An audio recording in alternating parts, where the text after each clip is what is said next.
The Dog and the Bone. One day, a hungry dog found a large, juicy bone.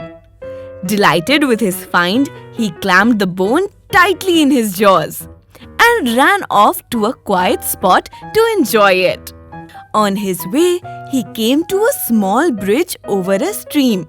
As he walked across, he looked down into the water and saw his own reflection.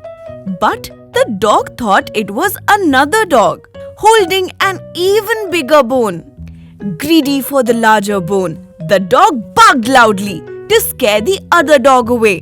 The moment he opened his mouth to bark, his own bone fell into the stream and was lost.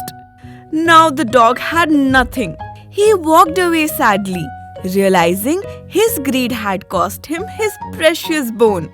Moral of the story: be content with what you have and don't be greedy, or you may lose everything.